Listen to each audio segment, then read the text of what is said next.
చూస్తున్నారా, రెడీ అయిపోయినాయి. మనం ఇంట్లోనే ఇంత మంచి రెసిపీ ఎంత చక్కగా చేసామో చూస్తున్నారు కదా. ఆయిల్ కూడా చూడండి మీరు, అస్సలు ఎక్కువగా ఆయిల్ కూడా పీల్చలేదు. మనకు ఆయిల్ కూడా చాలా నీట్గా ఉంది. ఎక్కడైనా కానీ సరే డ్యామేజ్ అవ్వకుండా, విడగకుండా, ముక్కలు ముక్కలు కిందకి వీడకుండా ఎంత చక్కగా వచ్చాయో. క్రంచీగా చాలా టేస్టీగా ఉంటాయండి. ఈ రెసిపీ చాలా చక్కగా ఉంటాయి. ఈ రెసిపీ మీకు నచ్చిందా? నచ్చినట్టుగా అయితే జస్ట్ ఒక లైక్ అయితే చేయండి, షేర్ చేయండి, కామెంట్ చేయండి, సబ్స్క్రైబ్ అస్సలు మర్చిపోకండి. Thank you so much. అస్సలాము అలైకుం వరహమతుల్లాహి వబరకాతుహు. ముందుగా అయితే ఇక్కడ నేను ఒక 3 స్పూన్ పచ్చి శనగపప్పు అయితే నానబెడుతున్నాను. 1 స్పూన్ వచ్చేసి పెసుళ్ళు,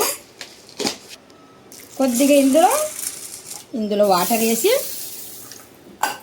ఒక్కటికి 2 సార్లు శుభ్రంగా కడిగేసి వాటర్ వేసి వదిలేద్దాం.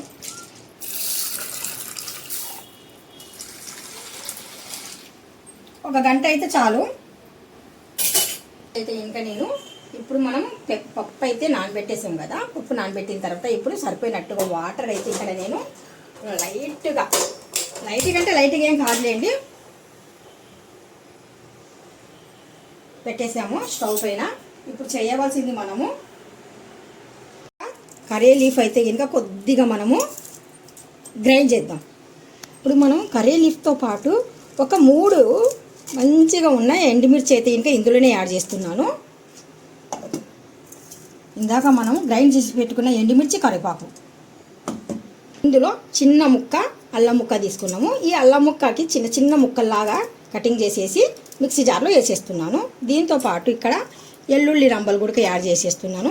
దీంతో పాటు ఒక 3 మిర్చి అయితే ఇంకా యాడ్ చేస్తున్నాను. ఇది కూడా గ్రైండ్ చేసేద్దాం. దీంతో పాటు పచ్చిశనగపప్పు మనం నానబెట్టాం కదా ఇందాక, ఇది కూడా గ్రైండ్ చేద్దాము. మరి మెత్తగా కాకుండా గరుగ్గా. ఇప్పుడు దీంతో పాటు మనం పెసులు కూడా నానబెట్టాం కదా, వీటిని కూడా ఇందులో యాడ్ చేసేస్తున్నాను. మొత్తానికి ఇదైతే బియ్యపిండి అండి. బియ్యపిండి వచ్చేసి నేను ఇంట్లోనే రెడీ చేసి పెట్టుకున్నాను. జల్లించి కూడా పెట్టుకున్నాను. అలాగే నీటిలో కొద్దిగా 1 స్పూన్ అయితే ఆయిల్ యాడ్ చేశాను. ఇప్పుడు స్టవ్ ఆపేసి ఈ వాటర్ని కిందికైతే దింపేస్తున్నాను. ఇందాక మనము గ్రైండ్ చేసి పెట్టుకున్నాం కదా పేస్ట్, ఈ పేస్ట్ మొత్తానికి ఈ బియ్యం పిండిలో యాడ్ చేసేస్తున్నాను. మనం ఇందాక కర్రీ లీఫ్, ఎండుమిర్చి పౌడర్ చేసి పెట్టుకున్నాం కదా, ఇది కూడా ఇందులో యాడ్ చేసేస్తున్నాను.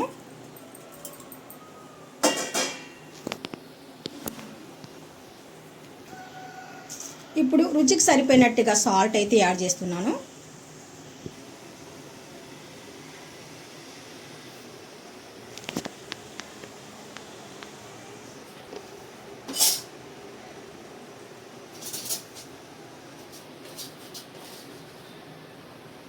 మంచి ఫ్లేవర్ కోసం కొద్దిగా జీరా కూడా యాడ్ చేస్తున్నాను.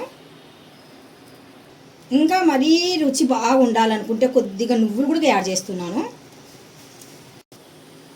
మొత్తానికి ఈ మిశ్రమాన్ని ఒకసారి బాగా చక్కగా ఇలా కలిపేద్దాము.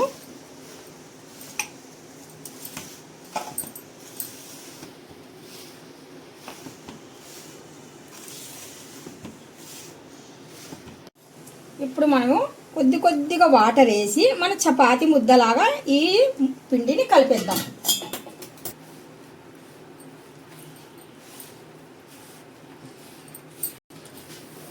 చూస్తున్నారు కదా, చపాతీ పిండి లాగా మనం గట్టిగానే ఉండాలి ఇది. అందుకు వాటర్ వేసేటప్పుడు కొద్దిగా జాగ్రత్తగా వాటర్ వేయాలి.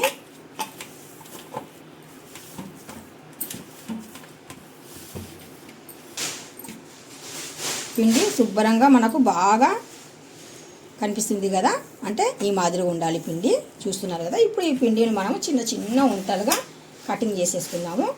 అంటే మనకు బిల్లల సైజు అప్పడాలు ఉంటాయి కదా, ఆ సైజు అయితే ఇంకా మనము ఇక్కడ పిండిని తీసేసుకుందాము. మనకి ఏ సైజు కావాలంటే ఆ సైజు, స్మాల్ అంటే స్మాల్, లేదంటే ఇంకా కొద్దిగా పెద్దవి అంటే పెద్దవి. మనము ఒక కవర్ అనేది సారీస్కి వస్తున్నాయి కదా కవర్స్, అలాంటి కవర్స్ తీసుకొని కొద్దిగా ఆయిల్ అయితే ఇంకా ఇక్కడ మనం అప్లై అయితే చేస్తున్నాము.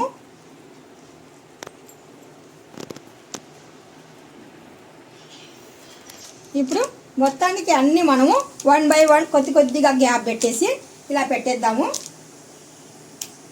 వీటికి ఎంత ఉందో వీటికి అంతే తేడా ఉండాలి.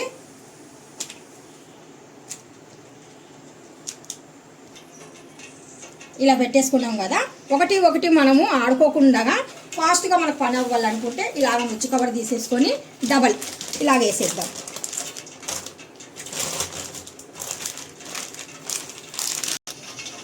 ఏదైనా కానీ సరే మన దగ్గర ఇలాగ ఉండేది ఒకటి గిన్నె కానీ గ్లాస్ కానీ చెంబు కానీ తీసేసుకొని మనము జస్ట్ దీనిపైన ఇలాగా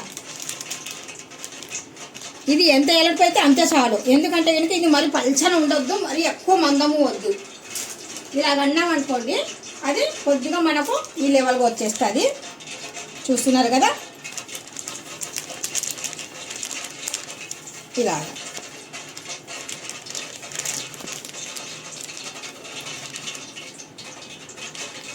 సైడ్ అయితే ఇంకా ఆయిల్ పెట్టుకున్నాం ఆల్రెడీగా. ఆ ఆయిల్ అయితే ఇంకా హీట్ ఎక్కింది మనకు.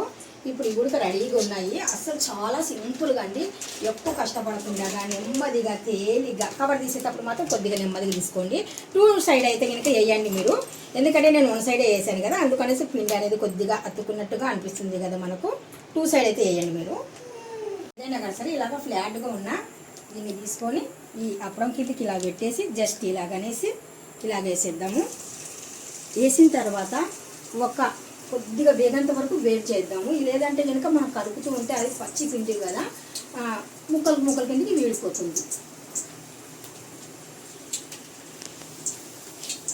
నిమిషాల తర్వాత మనము అవి పైకి వచ్చేస్తాయండి. అవి పైకి వచ్చిన తర్వాత మనం తిరిగేయాలి.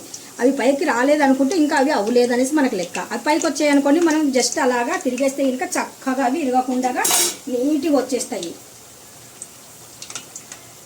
మనకు ఇలాగా నీట్గా వచ్చేసాయి చూడండి. చిన్న ముక్క కూడా ఎక్కడ డ్యామేజ్ అవ్వకుండా వచ్చేసాయి. మనకి ఈ కలర్ వచ్చిన రాగానే మనము సైడ్కి తీసేస్తే సరిపోతుంది. కొద్దిగా ఆయిల్ ఉంది కదా, ఆయిల్ కూడా మనకు డ్రై అవ్వాలంటే కనుక సైడ్కి పెట్టేద్దాము.